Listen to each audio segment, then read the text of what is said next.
কিন্তু আজকে আমাদের দুর্ভাগ্য যে আমাদের পশ্চিম বাংলাতে এরকম একজন মোহাম্মদ বিন তুগলককে আমরা দেখতে পেয়েছি আমাদের প্রশাসনিক প্রধান হিসেবে। না হয়তো বললাম মমতা বন্দ্যোপাধ্যায়ের পৈতৃক সম্পত্তি পশ্চিমবঙ্গ, উনি সেটা মনে করেন, সেই হিসেবে উনি বলেছেন। দেখুন, এটা দুর্গাপুজো নিয়ে নয়। আজ উনি বলছেন দুর্গাপুজোয় কি থিম হবে সেটা ওনাকে আগে থেকে জানাতে হবে, প্রশাসনকে জানাতে হবে। কাল উনি বলবেন যে আপনি আমি বাড়ির মধ্যে কি খাবো সেটা উনি ঠিক করে দেবেন। পরশুদিন উনি বলবেন যে অফিসে বা কাচারিতে বা বাইরে পাবলিক ট্রান্সপোর্টে গলায় কণ্ঠিমালা বা রুদ্রাক্ষের মালা বা কপালে গেরুয়া তিলক বা সিঁদুরের তিলক করে বেরোনো যাবে না। মমতা ব্যানার্জিকে চ্যালেঞ্জ করছি, ওনার যদি দম থাকে, হিম্মত থাকে, উনি মহরমের শোভাযাত্রা থেকে দাঙ্গা হতে পারে এটা বলে দেখান তো একবার দেখি। মমতা ব্যানার্জিকে চ্যালেঞ্জ করছি, মুসলমান সমাজের যে কোনো একটা আচার অনুষ্ঠান নিয়ে উনি একটা মন্তব্য করে দেখান তো। উনি পারবেন না। শুধুমাত্র তুষ্টিকরণের রাজনীতি আর বাঙালি হিন্দুরা সহিষ্ণুতার নাম করে, বাঙালি হিন্দুরা সহিষ্ণু বা হিন্দুরা সহিষ্ণু, হিন্দুরা সহিষ্ণু বলেই হিন্দু ধর্ম নিয়ে এই ধরনের ছ্যাবলামো অসভ্যতা বর্বরতা করা যায়, এটা অন্য ধর্ম নিয়ে করা যায় না।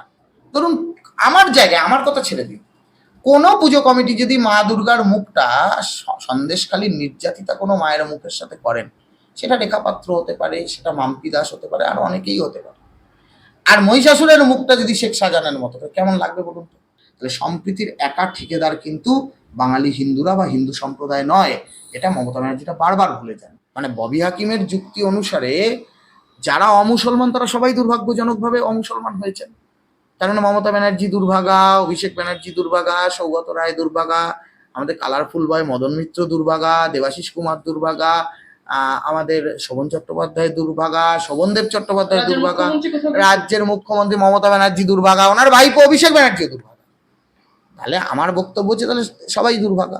কিন্তু এই যে অ্যাপিজমেন্ট পলিটিক্স, তোষণের রাজনীতি, এই যে ববি এত বড় কথা বললে, একটা কথা আপনি শুনেছেন, আপনার পছন্দ না হলেও ওনার ওই হাসি হাসি মুখ আপনাকে দেখতেই হবে পুজো মণ্ডপে মা দুর্গার মুখ দেখার আগে। না, মমতা বন্দ্যোপাধ্যায়ের পৈতৃক সম্পত্তি পশ্চিমবঙ্গটা, উনি সেটা আগেও প্রমাণ করার চেষ্টা করেছেন একাধিকবার, আর আমরা বাঙালি হিন্দুরা সেটাকে বারংবার শিলমোহর দিয়েছি, কখনো ভোটের মাধ্যমে, কখনো নিজেদের আত্মপ্রবঞ্চকতার মাধ্যমে। উনি আবারও একবার সেটা প্রমাণ করার চেষ্টা করলেন যে পশ্চিমবঙ্গটা সত্যিই ওনার পৈতৃক সম্পত্তি। দেখুন, প্রথম কথা হচ্ছে বিষয়টা থিম নিয়ে। থিম মানে কলকাতার, আমি মফস্বল বা শহরাঞ্চলের দুর্গাপুজোগুলোর, মানে শহরতলির বাইরের দুর্গাপুজোগুলোর কথা নাই বা বললাম, আমি বলছি কলকাতা শহরের যে বড় বড় পুজোগুলো, সেই বড় বড় পুজোগুলো কারা করে? সমস্ত পুজো কমিটির উদ্যোক্তা দেখবেন তৃণমূলের, ফুট, ইঞ্চি, মিটার, সেন্টিমিটারের, ছোট বড় মাঝারি মেজো সেজো, তৃণমূলের কোনো দাদা বা নেতা। আজকে মমতা বন্দ্যোপাধ্যায়ের এই থিম জানানোর বিষয়টা কোথা থেকে এলো সেটা কি আপনারা জানেন? আজ করতে পারেন? আমি আপনাদের বলছি। সেটা হলো, গত বছর উত্তর কলকাতার ঐতিহ্যবাহী প্রাচীন দুর্গাপুজো সন্তোষ মিত্র স্কোয়ার, যে সন্তোষ মিত্র স্কোয়ারের গত বছরের পুজোর মূল বিষয়বস্তু ছিল অযোধ্যার রাম মন্দির। অযোধ্যার রাম মন্দির নিয়ে অনেক বাগ বিতণ্ডা, তর্ক বিতর্ক থাকতেই পারে। অযোধ্যার রাম মন্দির অযোধ্যাতে স্থাপিত হওয়ার আগে কলকাতার, উত্তর কলকাতার সন্তোষ মিত্র স্কোয়ার সেটাকে করে দেখিয়েছে, এবং তার উদ্বোধনকে ঘিরে বা সেই মন্দির বা সেই প্যান্ডেল দেখা ঘিরে যে ব্যাপক উন্মাদনা, অবশ্যই তার পুরোপুরি the whole credit goes to ভ্রাতৃপ্রতিম সজল ঘোষ। সজল ঘোষ এবং তার পিতা প্রদীপ ঘোষ, তাদের যে দীর্ঘদিনের পরিশ্রমের ফসল সন্তোষ মিত্র স্কোয়ার, যারা প্রতিবারই কোনো না কোনো জাতীয়তাবাদী বিষয়কে তাদের প্যান্ডেলের থিম হিসেবে তুলে ধরেন।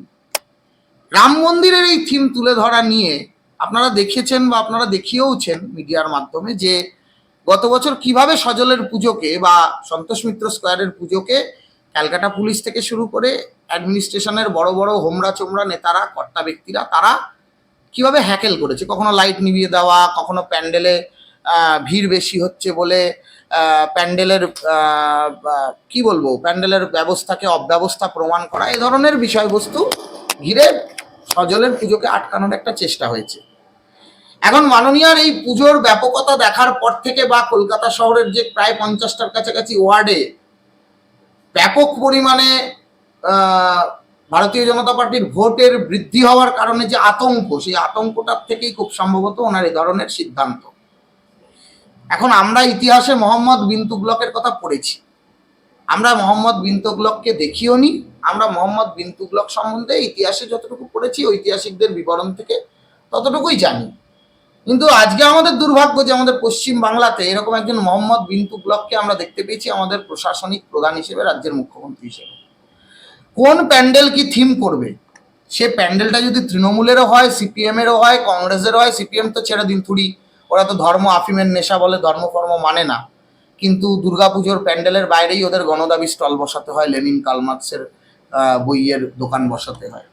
তো অন্যান্য রাজনৈতিক মতাদর্শ, যে কোনো রাজনৈতিক মতাদর্শের ব্যক্তিত্বরা তারা তাদের পুজোতে কি থিম করবেন সেটা তো একান্তই তাদের ব্যক্তিগত বিষয়, এবং সেই থিমটাকে আগে থেকে বলে দেওয়া মানে সেটা কোনো না কোনোভাবে ফাঁস হওয়া। তাহলে সারপ্রাইজটা কি রইল? সাধারণ মানুষ যারা কলকাতায় ঠাকুর দেখতে বেরোবেন তাদের সারপ্রাইজটা কি রইল? 2 মাস 3 মাস আগে যদি আমি বলে দিই যে আমার প্যান্ডেলের এই থিম হবে, মাননীয় মুখ্যমন্ত্রী সব বিষয়ে হস্তক্ষেপ করেন, উনি ইতিহাস নতুন করে লেখেন, উনি অঙ্কা বঙ্কা শঙ্কা লেখেন, এপাং ওপাং ঝপাং লেখেন, কবিতার নতুন মাত্রা বা নতুন একটা বিষয় স্থির করেন কবিতা নিয়ে, পাঠ্যক্রমে কি পড়ানো হবে সেটাও উনি ঠিক করেন, কে কি স্লোগান দেবে বা কি ধ্বনি দেবে সেটাও উনি ঠিক করেন। রামনবমীর দিনে রামনবমীর শোভাযাত্রা বেরোলে দাঙ্গা হতে পারে, এটাও উনি ঠিক করেন। একই মঞ্চে একই সময়ে দাঁড়িয়ে উনি একদিকে রাম মন্দিরের বিরোধিতা, আবার দীঘায় জগন্নাথ মন্দিরের কথা বলে স্ববিরোধিতা করতে পারেন। তো মাননীয় মুখ্যমন্ত্রী মমতা বন্দ্যোপাধ্যায় একটা বর্ণময় চরিত্র পশ্চিমবঙ্গের রাজনীতিতে। তো উনি বলেছেন গতকালকে যে পুজো উদ্যোক্তাগুলো বা দুর্গাপুজো নিয়ে যে ওনার মিটিং ছিল, সেই মিটিংয়ে উনি বলেছেন যে কোন পুজো কমিটি কি থিম করবে সেই থিমটা সম্পূর্ণরূপেই সেই পুজো কমিটিকে আগে থেকে জানাতে হবে। তো একটা থিম তো শুধুমাত্র একটা থিম নয়, একটা চিন্তন মননের বহিঃপ্রকাশ, সেখানে একজন শিল্পীর শিল্পী সত্তা জড়িত থাকে, সেখানে একজন প্যান্ডেলের যে কারুকার্য বা প্যান্ডেলের যে বিষয়বস্তু সেটা নিয়ে সেই প্যান্ডেল শিল্পীর একটা চিন্তন থাকে, মনন থাকে, একজন প্রতিমা শিল্পী থাকেন, তার কিছু পার্টিকুলার ব্যক্তিগত চিন্তন মনন থাকে। তাহলে সমস্ত বিষয়গুলোকে আগে থেকে আমাকে জানাতে হবে মমতা বন্দ্যোপাধ্যায়ের প্রশাসনকে। এটা সর্বৈবভাবে নিন্দনীয়, ধিক্কার জানানোর মতো একটা বিষয়, এবং এটা আমি বলতে বাধ্য হচ্ছি। রাজ্যের বিরোধী দলনেতা শুভেন্দু অধিকারী যেভাবে বলেন যে এমার্জেন্সির সময় যে অবস্থা ভারতবর্ষের ছিল না, পশ্চিমবাংলাতে সেই সুপার এমার্জেন্সি চলছে, ঠিক সেটারই একটা অন্যতম আরও একটা বহিঃপ্রকাশ। আপনারা তো দেখেছেন যে গণতন্ত্রের চতুর্থ স্তম্ভ সংবাদ মাধ্যমকেও কিভাবে তারা কি বলবে না বলবে সেটাও মমতা ব্যানার্জি ঠিক করে দেন, চেষ্টা করেন ঠিক করার, প্রভাবিত করার চেষ্টা করেন। তো এই রাজ্যে সব বিষয়ে মমতা বন্দ্যোপাধ্যায়ের যে হস্তক্ষেপ, এটা সাধারণ মানুষের এবং বিশেষ করে সনাতন হিন্দু ধর্মাবলম্বী মানুষের গণতান্ত্রিক অধিকারের ক্ষেত্রে একটা ব্যাপক প্রশ্নচিহ্ন হিসেবে দাঁড়াচ্ছে। আমরা তো জানি মহারাজ যে সিনেমা বানাতে গেলে, কার্যত সিনেমা বানাতে গেলে ফিল্ম সার্টিফিকেশন যে বোর্ড, সেই বোর্ডের আওতাভুক্ত হয়ে সেন্সর লাগে, কিন্তু পুজোর থিমে সেন্সর কোন আইনে? না না, ওই তো বললাম মমতা বন্দ্যোপাধ্যায়ের পৈতৃক সম্পত্তি পশ্চিমবঙ্গ, উনি সেটা মনে করেন, সেই হিসেবে উনি বলেছেন। দেখুন, এটা দুর্গাপুজো নিয়ে নয়, আজ উনি বলছেন দুর্গাপুজোয় কি থিম হবে সেটা ওনাকে আগে থেকে জানাতে হবে, প্রশাসনকে জানাতে হবে। কাল উনি বলবেন যে আপনি আমি বাড়ির মধ্যে কি খাবো সেটা উনি ঠিক করে দেবেন। পরশুদিন উনি বলবেন যে অফিসে বা কাচারিতে বা বাইরে পাবলিক ট্রান্সপোর্টে গলায় কণ্ঠিমালা বা রুদ্রাক্ষের মালা বা কপালে গেরুয়া তিলক বা সিঁদুরের তিলক পরে বেরোনো যাবে না। তারপরের দিন উনি বলবেন যে গেরুয়া জামা পরা যাবে না, গেরুয়া রংটা বয়কট করা হবে।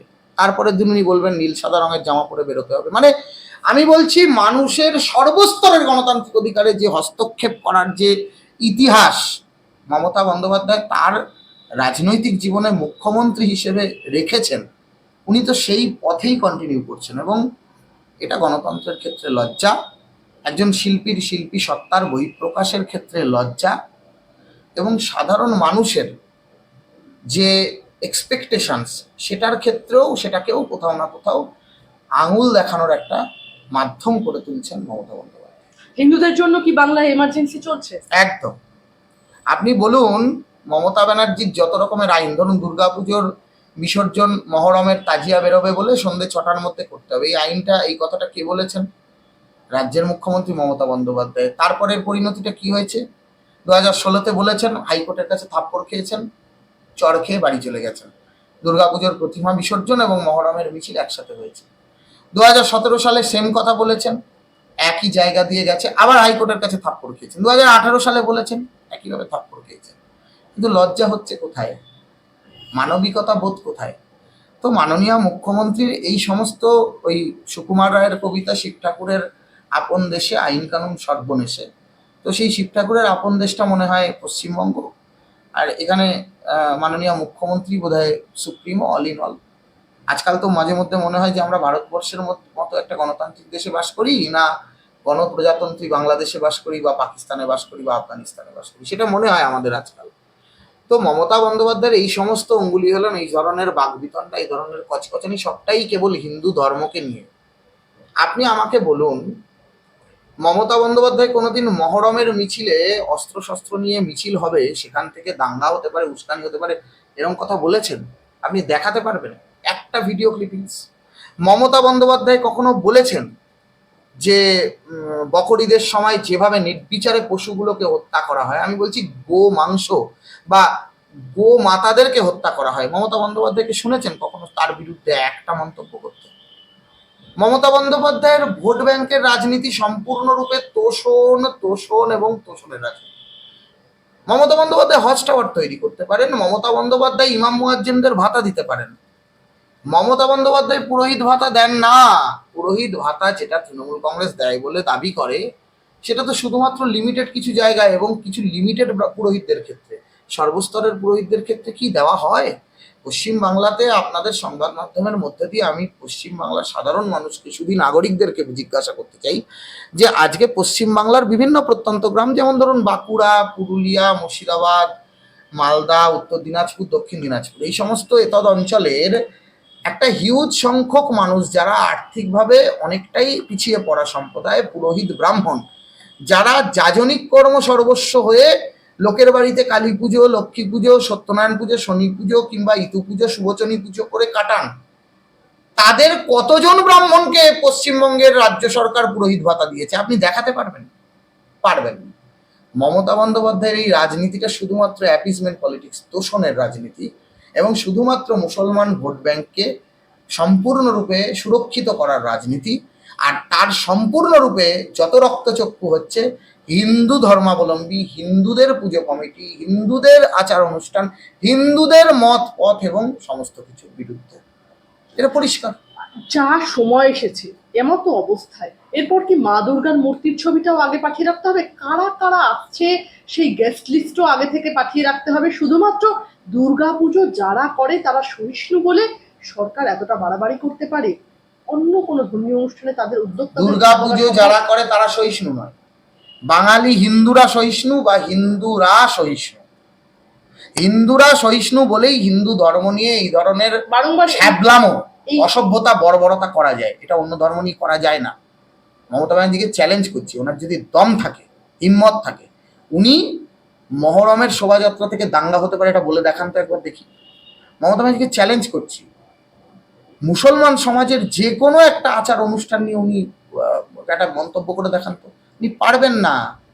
শুধুমাত্র তুষ্টিকরণের রাজনীতি আর বাঙালি হিন্দুরা সহিষ্ণুতার নাম করে একটা আত্মপ্রবঞ্চক জাতে পরিণত হয়েছে বলে আজকে এই সুযোগটা মমতা ব্যানার্জি পাচ্ছে। নাহলে মমতা ব্যানার্জিকে তো যারা ভোট দেয় তাদের মধ্যে তো একটা হিউজ সংখ্যক মানুষও হিন্দু ধর্মাবলম্বী। তারা ভোট দিচ্ছেন কেন? তারা বুঝতে পারছেন তারা কোন পরিস্থিতিতে এই মুহূর্তে পশ্চিমবাংলায় বসবাস করেন? বাংলাটা যে একটা গ্রেটার কাশ্মীর, পাকিস্তান কিংবা আফগানিস্তান বা একটা বাংলাদেশ হতে চলেছে, সেটা কি তারা বুঝতে পারছেন? এটা বুঝতে হবে তো বাঙালি হিন্দুদেরকে। এটা কবে বুঝবেন তারা? আপনার কথা সূত্র ধরেই বলবো, জনপ্রিয় একটি সংবাদ মাধ্যমকে আপনারই একটি সাক্ষাৎকার, সেখান থেকে আমরা শুনলাম যে ধরুন কেউ যেমন আপনি বলেছেন শেখ শাহজাহানকে নিয়ে থিম বানানো হলো, সারদাকে নিয়ে থিম বানানো হলো, পুলিশ সেটা পাস করবে বলে মনে হয় না। ধরুন আমি বলছি যে আজকে শাহজাহান শেখকে যদি মা দুর্গার পদতলে মহিষাসুরের আসনে বসিয়ে দেওয়া হয়, আমি যদি দুর্গা মহিষাসুরের বিষয়টাকে, আমি যদি ধর্মীয় আচার, ধর্মীয় আচরণ এসবের ঊর্ধ্বে উঠে আমি যদি ভাবি মা দুর্গা শুভ শক্তির প্রতীক আর শাহজাহান শেখ অশুভ শক্তির প্রতীক, ধরুন আমার জায়গায় আমার কথা ছেড়ে দিন, কোনো পুজো কমিটি যদি মা দুর্গার মুখটা সন্দেশখালীর নির্যাতিতা কোনো মায়ের মুখের সাথে করেন, সেটা রেখা পাত্র হতে পারে, সেটা মাম্পি দাস হতে পারে, আর অনেকেই হতে পারে, আর মহিষাসুরের মুখটা যদি শেখ শাহজাহানের মতো, কেমন লাগবে বলুন তো? কিংবা ধরুন থিম সন্দেশখালী, সে থিম সন্দেশখালীতে কে গেছেন? রাজ্য পুলিশের মহাসুপ্রিমো পদে না থাকলেও যিনি সর্বঘটের কাঠালি কলা, রাজীব কুমার, তিনি গেছেন একটা কালো সানগ্লাস পরে, সেখানে লঞ্চে লঞ্চে ঘুরে বেড়াচ্ছেন, মানুষের সঙ্গে কথা বলছেন। ধরুন এটা আমি থিম করলাম। কিংবা ধরুন একটা বহুল প্রচলিত সংবাদ মাধ্যম, তার সাংবাদিক সন্তু পান, সে একটা সন্ধে নামছে, সূর্য নিভু নিভু, এরকম সময় সে সন্দেশখালীর খবর করছে, ওখানে বুম নিয়ে এক হাতে ক্যামেরার, একদিকে ক্যামেরা পার্সন আছে, একদিকে বুম নিয়ে এসে কথা বলছে। তাকে প্রথমে হাত থেকে তার ক্যামেরা ছাড়িয়ে নেওয়ার চেষ্টা হচ্ছে, তারপরে তাকে প্রায় কার্যত পাজা কোলে করে, হ্যাটসঅপ করতে হবে সন্তুকে যে সেই সময় সন্তু হাতে ক্যামেরা নিয়ে ধরেছিল, সেরকম সময়ে সন্তুকে গ্রেপ্তার করে গাড়িতে তোলা হচ্ছে। সন্তু তো সাংবাদিক, সে ABCD XYZ যে কোনো একটা সংবাদ মাধ্যমের সাংবাদিক হোক না কেন। তো আজকে সেটা যদি আমি থিম করি, মনে করুন ধরুন আমি একটা পুজো কমিটি নিয়ে, হতে পারে তো, এটা পাবলিক তো এটাকে ভালোভাবে নেবে। সাধারণ মানুষ থিমটা কি দেখে, যেটা প্রাসঙ্গিক বিষয় সেটা কি থিম করলে মানুষ দেখে। যেমন ধরুন রাম মন্দির প্রাসঙ্গিক বিষয় ছিল, সেজন্য সজল ঘোষ করেছিলেন বলে মানে হঠাৎ করে সাধারণ মানুষের হিড়িক জমে গেল, ভিড় জমে গেল। ঠিক তেমনি করে কেউ যদি সন্দেশখালী থিম করে, তাহলে সেটা আমাকে লোকাল অ্যাডমিনিস্ট্রেশন, পুলিশ প্রশাসনকে জানাতে হবে, পুলিশ প্রশাসন তারপরে আমাকে একটা নোটিশ ধরিয়ে দেবে, এটা করা যাবে না। কেন না, রাজ্য সরকারের বিরুদ্ধে এইটা করতে পারবেন না আপনি। কিংবা আপনি ধরুন এই যে আমাদের জনাব ববি হাকিম মঞ্চে দাঁড়িয়ে বলছেন যে আমি দাওয়াতে ইসলামের নাম করে অমুসলমানদেরকে, সমস্ত ধর্মাবলম্বী, মানে আমি বলছি যারা অমুসলমান, তার মধ্যে কিন্তু শুধু হিন্দুরা পড়েন এমনটা নয়, খ্রিস্টান পড়েন, জৈন পড়েন, বৌদ্ধ পড়েন, পার্সিরা পড়েন, সবাইকে আমি দাওয়াতে ইসলামের মাধ্যমে আমি ইসলাম ধর্মে নিয়ে আসতে চাইছি, এতে আল্লাহ খুশি হবেন। ধরুন এটাকে আমরা একটা থিম করলাম, আমরা কি পারবো? পারবো না। কিংবা ধরুন এই যে আমাদের পরেশ পাল, আপনার হয়তো নামটা মনে আছে, উনি MLA বেলেঘাটা। পরেশ পালের দুর্গাপুজোতে বছর দুয়েক আগে আপনি দেখেছেন তো, কোন একজন মুসলমান প্লেয়ারকে নিয়ে এসে ওপার বাংলা থেকে আজান ফাজান চালিয়ে দুর্গাপুজোর মণ্ডপ উদ্বোধন হয়েছিল। আমি বলছি সাম্প্রদায়িক সম্প্রীতির কথা, একমাত্র তো আমরা ঠিকাদার নই, আমাদের তো দায় পড়েনি এটা। অভিযোগ করছেন না না, আমাদের দায় পড়েনি তো। আপনি আমাকে বলুন, যেখানে আজান হয়, আজান কোথায় হয়? নামাজ কোথায়? মসজিদে হয়। মমতা বন্দ্যোপাধ্যায় বা পরেশ পালেরা এই নামাজ বা আজান যেখানে হয় সেই জায়গাটাতে, বা আমি এই যে বলছি তথাকথিত প্রগতিশীল ববি হাকিম, যিনি প্রথম দিন দাওয়াতে ইসলাম করলেন, পরের দিন সাংবাদিকদেরকে ডেকে কার্যত ধমক দিয়ে বললেন যে আপনারা কি মনে করেন আমি কমিউনাল, মানে ঘাট ধরে বলাইবার চেষ্টা করিলেন যে আমি কমিউনাল নই। তো এই ববি হাকিমের চেতলা অগ্রণী সংঘের দুর্গাপুজোর মণ্ডপে যদি ববি হাকিম আজান চালান, তা চেতলা অগ্রণী সংঘের পাশে একটা মসজিদ আছে, সেই মসজিদে উনি বীরেন্দ্র কৃষ্ণ ভদ্রের মহিষাসুরমর্দিনীর চণ্ডীপাঠ চালাতে পারবেন তো? আমি চ্যালেঞ্জ করছি ববি হাকিমকে, আমি চ্যালেঞ্জ করছি পরেশ পালকে, আমি চ্যালেঞ্জ করছি অন ক্যামেরা মমতা ব্যানার্জিকে। যদি কোনো প্যান্ডেলে আজান হয়, তার প্যারালালি যেখানে আজান হয়, আমি বলছি না পার্টিকুলারলি কোথায় আজান হয়, আপনারাও জানেন, সবাই জানেন, সেখান থেকে কি চণ্ডীপাঠ মহালয়ার ভোরে আমরা শুনতে পারবো? কিংবা হরিনাম সংকীর্তন আমরা শুনতে পারবো? তাহলে সম্প্রীতির একা ঠিকাদার কিন্তু বাঙালি হিন্দুরা বা হিন্দু সম্প্রদায় নয়, এটা মমতা ব্যানার্জিটা বারবার ভুলে যান, সেটা মনে করিয়ে দিতে চাই আমি এখান থেকে। মহারাজ, এই প্রশ্নটাতে আসতেই হয়, যেরকম ধারাবাহিকভাবে আমাদের আলোচনা চলছে সেখানে এই প্রশ্নটা তো আসতেই হয় যে উনি কি চাইছেন সমস্ত বিষয় ওনার কন্ট্রোলে থাকুক? হ্যাঁ, তাই কি পশ্চিমবঙ্গটা ওনার পৈতৃক সম্পত্তি, ওনার পৈতৃক সম্পত্তিতে উনি, ওনার ভ্রাতুষ্পুত্র, ওনার অনুপ্রাণিত জীবেরা তারা যা খুশি তাই করবে। আর পশ্চিমবাংলার মানুষের গণতান্ত্রিক অধিকার ভুলুণ্ঠিত হবে, পশ্চিমবাংলার মা বোনেরা ধর্ষিতা হবে।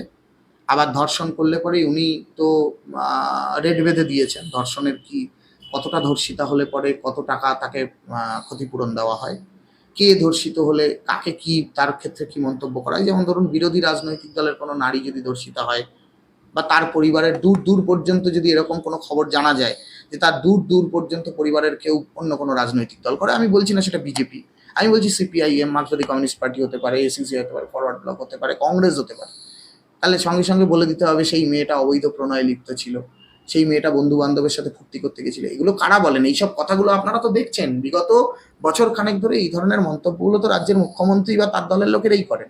পার্ক স্ট্রিটে যখন সুজান ধর্ষিতা হলেন, আমি জানতে চাই না সুজানকে, তখন কাকলি ঘোষ দস্তিদারের মতো একজন ডাক্তার এবং বারাসাতের সাংসদ আমাদের লজ্জা এই ধরনের মানে মানে এলিমেন্টরা তারা পার্লামেন্ট অলঙ্কৃত করে। আর বারাসাতের লোকেরও দুর্ভাগ্য, যাক কিছু করার নেই, জনতা জনার্দন ভোট দিয়েছেন, তারা যতদিন ভোট দেবেন মনে করবেন তারা দেবেন। তো এই কাকলি ঘোষ দস্তিদার কি বলেছেন যে খদ্দের ধরা নিয়ে সমস্যা হয়েছিল, আপনারা তো জানেন, আপনাদের তো সংবাদ মাধ্যম তো খবর রাখেন। তো সেই পরিস্থিতিতে দাঁড়িয়ে আপনি কি আশা করেন মমতা ব্যানার্জির কাছ থেকে? মমতা ব্যানার্জির পৈতৃক সম্পত্তি পশ্চিমবঙ্গ, এটা আমরা মেনে নিয়েছি। এই পৈতৃক সম্পত্তিতে উনি যা খুশি তাই করতে পারেন। ওনার ভাইপোরা কয়লা বালি গরু চুরি করতে পারে, ওনার আদরের ভাই ববি হাকিম দাওয়াতে ইসলামের নাম করে অমুসলমান করতে পারে। কিন্তু মজা হচ্ছে ববি হাকিম কিন্তু এই দাওয়াতে ইসলামটা বা আল্লাহর কৃপা নেই বা দুর্ভাগা কারা না অন্য ধর্মে যারা জন্মগ্রহণ করে, যে স্টেটমেন্টটা ববি হাকিম করেছেন, এই কথাটা কিন্তু ববি হাকিম মমতা ব্যানার্জিকে বলতে পারবেন না। মানে ববি হাকিমের যুক্তি অনুসারে যারা অমুসলমান তারা সবাই দুর্ভাগ্যজনকভাবে অমুসলমান হয়েছেন। তার মানে মমতা ব্যানার্জি দুর্ভাগা, অভিষেক ব্যানার্জি দুর্ভাগা, সৌগত রায় দুর্ভাগা, আমাদের কালারফুল বয় মদন মিত্র দুর্ভাগা, দেবাশিস কুমার দুর্ভাগা, আমাদের শোভন চট্টোপাধ্যায় দুর্ভাগা, শোভনদেব চট্টোপাধ্যায় দুর্ভাগা, রাজ্যের মুখ্যমন্ত্রী মমতা ব্যানার্জি দুর্ভাগা, ওনার ভাইপো অভিষেক ব্যানার্জি দুর্ভাগা। তাহলে আমার বক্তব্য হচ্ছে তাহলে সবাই দুর্ভাগা। কিন্তু এই যে অ্যাপিজমেন্ট পলিটিক্স, তোষণের রাজনীতি, এই যে ববি এত বড় কথা বললো, একটা কথা আপনি শুনেছেন? দেখুন একটা সংবাদ মাধ্যম যখন মমতা ব্যানার্জিকে প্রশ্ন করেছে তখন বলেছেন না না ববি কি বলেছে আমি শুনিনি। আবার দুর্ভাগ্য দেখুন কোথায় বসে বলছেন, হিন্দু হৃদয় সম্রাট প্রাতঃস্মরণীয় পূজনীয় বালা সাহেব ঠাকরের সিংহাসনের পাশে তার কুলাঙ্গার ছেলে উদ্ধব ঠাকরের চেয়ারের পাশে বসে বলছেন, এবং বাংলায় বলছেন। কে কোথায় কি মন্তব্য করে তার দায় কি আমার? ওই যেমন উনি বলেছেন শরীর থাকলে যেমন মাঝে মধ্যে জ্বর ব্যাধি হয় তেমনি ধর্ষণও হতে পারে মাঝে মধ্যে, ওই রকম স্টেটমেন্টটা খানিকটা মানে সিমিলারিটিস আছে মন্তব্যের মধ্যে। তো পশ্চিমবঙ্গটা ওনার পৈতৃক সম্পদ, তুমি যা খুশি বলতে পারো। অনুদান দিচ্ছে বলেই কি উনি ওনার কৃতদাস হয়ে থাকতে হবে এরকম বিষয়? না না, আমি একটু অন্যভাবে দেখছি। আমি বলছি অনুদানটা কেন দিচ্ছেন, অনুদান দিলে কি হয়? অনুদান দিলে এই যে উনি 85,000 টাকা খুব সম্ভবত দিচ্ছেন, পরের বারে আবার ঘোষণাও করে দিয়েছেন ওই মঞ্চ থেকে যে পরের বারে 1 লাখ টাকা করে অনুদান দেবেন। আমি বলছি রাজ্যে আলুর দাম এত বাড়ছে, পটলের দাম বাড়ছে, সবজির দাম বাড়ছে, খাবো কি দুদিন বাদে, সেইটা নিয়ে একটা বড় প্রশ্ন চিহ্ন আমাদের সামনে আসছে। রাজ্যে ডিএ দিতে পারছেন না, ডিএ চাইতে গেলে বলছেন কুকুরের মতো ঘেউ ঘেউ করছেন কেন? এতগুলো বেকার মানুষ, তাদের কর্মসংস্থান নেই, রাজ্যের শিল্প নেই, কৃষির অচলা অবস্থা, ফসলের দাম আকাশ ছুঁই আগুন জ্বলছে। সেইখানে দাঁড়িয়ে মুখ্যমন্ত্রীর সর্বস্ব কি? মেলা, খেলা, পুজো, মোৎসব। মমতা ব্যানার্জির আর কি? মোয়াজ্জেম ভাতা, ইমাম ভাতা, হজ টাওয়ার, এই মানে ওনার রাজনীতিটা এই কেন্দ্রিক। মুখ বন্ধ করানোর রাজনীতি, দালালি করতে বাধ্য করার রাজনীতি, তোষণ করতে বাধ্য করার রাজনীতি। এবং অত্যন্ত দুঃখের সঙ্গে বলতে বাধ্য হচ্ছি, আমি সর্বস্তরের মানুষকে বলছি না, কিন্তু আজকে দুর্গাপুজোকে কেন্দ্র করে যেমন একজন পটুয়া মানে একজন মূর্তিকার, মূর্তিশিল্পী কিংবা লাইটম্যান, মাইকম্যান থেকে শুরু করে প্যান্ডেল থেকে শুরু করে থিম থেকে শুরু করে সমস্ত খরচার বাইরেও 5 দিন ধরে দুর্গাপুজোর আচার সর্বস্বতাটা তো সব জায়গায় হয় না। শাস্ত্রীয় বিধিবিধানে পুজো আজকাল কোথায় হয়? আর কিছু থাকুক না থাকুক, পুজো প্যান্ডেলের পেছনে গিয়ে মদ খেয়ে মোচ্ছব করাটা কিন্তু দুর্গাপুজোতে এখন ম্যান্ডেটারি। বাঙালি হিন্দুর অবক্ষয়টা কোথায় হয়েছে দেখুন। অন্নপ্রাশনের দিনও মদ, শ্মশানে কেউ মারা গেছে তাকে পোড়াতে নিয়ে গেলেও মদ, দুর্গা পুজো হলেও মদ, সরস্বতী পুজো হলেও মদ। আর এটা বুঝতে পেরেছিলেন নজরুল ইসলাম অনেক দিন আগে, সেই জন্য উনি বলেছিলেন মাতালদের ওই ভাটিশালায় নটিনি আজ বিনা পানি, এই জায়গায় নামিয়েছেন। আর মদের তো হোলসেল বিজনেস, মমতা ব্যানার্জির রাজত্বে তো মদ তো আমাদের ভিত্তি, মাতাল আমাদের ভবিষ্যৎ, এ তো হয়ে গেছে। বুদ্ধবাবু বলেছিলেন কৃষি আমাদের ভিত্তি, শিল্প আমাদের ভবিষ্যৎ। সেরকম মমতা ব্যানার্জির রাজত্বে মদ আমাদের ভিত্তি, মাতাল আমাদের ভবিষ্যৎ। দেখুন ঘরে ঘরে আপনি মাতাল পাবেন, 1000 টাকা লক্ষ্মীর ভাণ্ডারের টাকা নিয়ে মাকে পিটিয়ে সেই 1000 টাকা তুলে নিয়ে গিয়ে সেখান থেকে মদ খেয়ে ছেলে টাকা উড়িয়ে দিচ্ছে, তো ঘরে ঘরে ঘরে ঘটছে। তো নতুন কিছু নয়। আজকে দুর্গা পুজোর এই 85,000 টাকা যে দিচ্ছেন উনি, এটা আমরা হিসাব করে দেখলাম গতকালকে, এটা খানিকটা 375 কোটি টাকার আশপাশে হচ্ছে অ্যামাউন্টটা। তা এই টাকা দিয়ে কি সরকারি কর্মচারীদের দিয়ে দেওয়া যেত না? এই টাকার বিনিময়ে আজকে এই টাকাটা খরচা না করে এই যে এত এত মানুষ, হিন্দু, মুসলমান, খ্রিস্টান, বৌদ্ধ, জৈন, পার্সি, সব জাতি ধর্ম বর্ণ নির্বিশেষে যে ছেলে মেয়েগুলো আজকে বেকারত্বের জ্বালায় জ্বলছে, তাদের কি কর্মসংস্থান করা যেত না? আজকে যে হাইকোর্টের নির্দেশে মমতা ব্যানার্জির প্রাথমিক শিক্ষা পর্ষদের তদন্তে অসহযোগিতার কারণে যোগ্য এবং অযোগ্য উভয় সম্প্রদায়ের যে প্রায় 26,000-এর কাছাকাছি মানুষের চাকরি চলে গেছে, তাদের কি যোগ্য ব্যক্তিগুলোর ওএমআর শিট চেক করলেই বোঝা যেত কারা যোগ্য কারা অযোগ্য? তদন্তে সহযোগিতা করে এই যোগ্য মানুষগুলোর কর্মসংস্থান, মানে আমি বলতে চাইছি এত কিছু করার আছে। শুধুমাত্র মেলা খেলা আর এই ক্লাবগুলোকে 85,000 টাকা দিয়ে দুর্গাপুজো করে, আমি বলছি 85,000 টাকা না দিলে বা 10,000 টাকা, প্রথমে উনি 10,000 টাকা দিয়ে শুরু করেছিলেন, এইভাবে বেড়েছে ক্রমে ক্রমে। আজকে এই টাকাটা যদি উনি না দেন, তাহলে কি পশ্চিমবাংলায় দুর্গাপুজো হবে না? এত দুর্গাপুজো হয়। এই দুর্গাপুজোগুলো আজ থেকে এত বছর ধরে, অনাদি অনন্তকাল ধরে দুর্গাপুজোর ইতিহাস আমাদের বাঙালি হিন্দুদের সাংস্কৃতিকভাবে আমাদের মধ্যে রয়েছে। তা উনি অনুদান না দিলে কি তার আগে দুর্গাপুজো হতো না? উনি তো এসেছেন 2011 সালে মুখ্যমন্ত্রী, যে তার বছর পাঁচেক পর থেকে হয়তো দুর্গাপুজোয় টাকা দিচ্ছেন, তাহলে তখন কি দুর্গাপুজো হতো না পশ্চিমবাংলায়? উনি বলতে চাইছেন মানে সর্বস্তরের মানুষকে টাকা দেব, এবং টাকা দেওয়ার পরের পরিণতিটা কি সেটাও আপনাকে বলছি। ওনার দন্ত বিকশিত ছবি, প্ল্যাকার্ড, ফেস্টুন দুর্গাপুজো মণ্ডপের সামনে দাঁড়াতে, মানে আপনার পছন্দ না হলেও ওনার ওই হাসি হাসি মুখ আপনাকে দেখতেই হবে পুজো মণ্ডপে মা দুর্গার মুখ দেখার আগে। আপনার পছন্দ হোক বা না হোক, ওনার ওই ফেসো গলায় গান আপনাকে শুনতেই হবে, সেই ক্যাসেটও দিয়ে যাবে ওনার লেখা গান, মানে যে উনি লিখেছিলেন অতীতে, এপাং ওপাং ঝপাং আমরা সবাই ড্যাং ড্যাং চলো দেখি কোলা ব্যাং, প্রজাতির কি আছে ঠ্যাং, সেই রকম টাইপের গান আর কি। এখন আমাদের, আমরা দুর্ভাগা যে আমরা মমতা বন্দ্যোপাধ্যায়কে ইউটিলাইজ করতে পারছি না, চিনতে পারছি না। সত্যিই তো, একাধারে উনি চিত্রশিল্পী, একাধারে উনি সঙ্গীতজ্ঞ, একাধারে উনি নৃত্যশিল্পী, আমরা ওনাকে নাচতেও দেখেছি অনেকবার, একাধারে উনি অসাধারণ সুন্দর গান করেন। কেমন গান করেন সেটা প্রাতঃস্মরণীয় মান্নাবাবু বা রবীন্দ্রনাথ ঠাকুর বা নজরুল ইসলাম বা কিশোর কুমাররা বেঁচে থাকলে তারা হয়তো বলতে পারতেন, তারা কি ওনার গান শুনে কি অভিব্যক্তি তাদের হতো, সেটা তো আমি বলতে পারছি না। তো এখন সেই মতো পরিস্থিতিতে দাঁড়িয়ে এত মহান একজন মানুষ মমতা বন্দ্যোপাধ্যায়, হয় আমরা তাকে চিনতে পারছি না, আর না হলে তাকে চিনে তাকে আমরা সম্মান দিতে পারছি না। আমাদের তো বরাবরই দাঁত থাকতে দাঁতের মর্ম না বোঝার একটা রোগ আছে।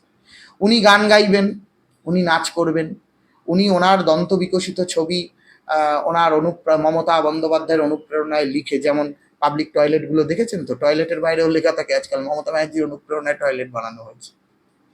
মমতা ব্যানার্জির অনুপ্রেরণায় আলিপুর চিড়িয়াখানায় সিংহ শাবক, ব্যাঘ্র শাবক কিংবা শুকর শাবকও জন্মায়।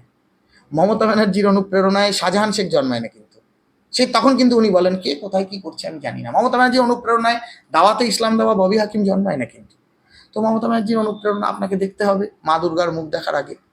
মমতা ব্যানার্জির লেখা গান আপনাকে শুনতে হবে। যে সঙ্গীত শিল্পী যারা চলে না বাজারে এখন, যেমন নচিকেতা চলে না, ওই জন্য 21শে জুলাইয়ের মঞ্চে দাঁড়িয়ে গান করে, চলে না ইন্দ্রনীল সেন, ঠিক আছে, তার গলায় গান আমাকে শুনতে হবে সৌজন্যে কেয়ার অফ মমতা বন্দ্যোপাধ্যায়। এই দাসত্ব আমাদের করতে হবে। পুজো কমিটিগুলো সিদ্ধান্ত নিক, তারা দাসত্ব করবে না ওই 85,000 টাকা নিয়ে শাস্ত্রীয় পুজো আচার আচরণের ঊর্ধ্বে উঠে মদ খেয়ে পুজোর 5 দিন মাতলামি করবে, সেটা তারা সিদ্ধান্ত নিক।